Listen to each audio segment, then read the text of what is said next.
Okay, so, you know when you drop something in the bath and it goes plunk and just sinks? Yeah, that's because it's heavier than water. But then one day, I put an ice cube in my juice, and it just sat there, on top, like it owned the whole glass. And I was like, wait, ice is just frozen water. So why doesn't it sink like everything else?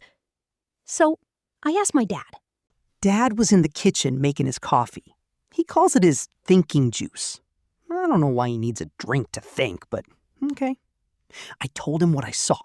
I said, Dad, ice is water. Water is heavy.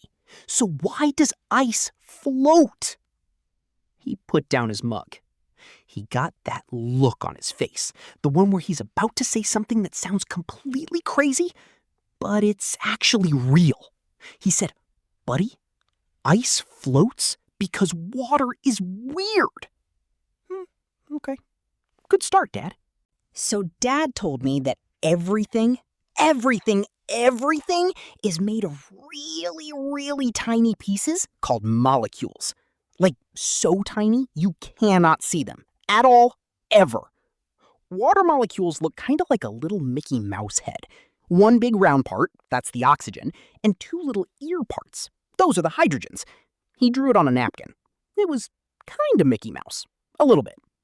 Now, normally, when something gets cold, its molecules slow down and they squish together. They get more packed, more dense. Think about 100 kids running around a playground. That's warm water. Kids everywhere, bumping into things, chaos. You know how kids are. Now take those same 100 kids and put them in rows at school, sitting quietly. Same number of kids, but now they take up way less space. That's how most things work. Get cold, pack together, get denser, get heavier, sink. But water? Water is that kid, the one who does the opposite of everyone else.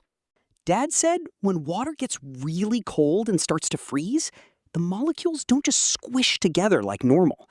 They grab onto each other, and they form a very specific shape, like a hexagon, like a honeycomb, like what bees make. And here's the part that got me. That honeycomb shape takes up more space than when the molecules were just sloshing around loose, which is the opposite of what you'd expect. Dad helped me picture it like this. He said, imagine you and 5 friends are just hanging out in a room. You can stand wherever. You could all be really close together. But now, imagine you all have to hold hands in a big circle. Suddenly, you need way more space. You're spreading out. You can't be squished anymore because you're all connected.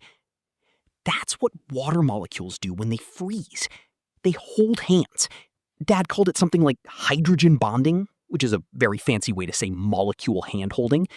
And they spread out into this big open honeycomb structure. So ice actually takes up more space than liquid water. More space, same amount of stuff. That means it's less dense. And less dense things float. Okay, so at this point, I was like, cool, ice cubes float. Neat, whatever. But then Dad said something that kind of stopped me. He said, if ice didn't float, most life on Earth would probably be dead. I said, what? He said, think about a lake in winter. It gets really cold. The water on top starts to freeze first. And because ice floats, it stays on top. Like a lid. Like a big frozen blanket on top of the lake.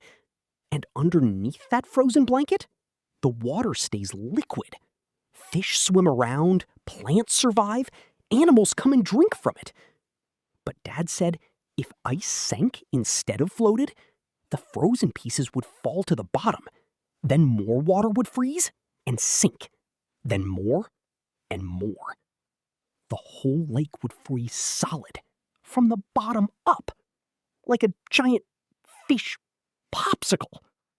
No fish, no plants, no animals that drink from lakes. Basically, no us. All because of how a tiny water molecule decides to hold hands when it gets cold.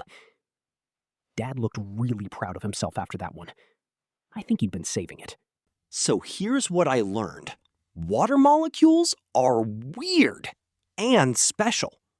When they freeze, instead of squishing together like everything else, they spread out into a honeycomb shape and take up more space.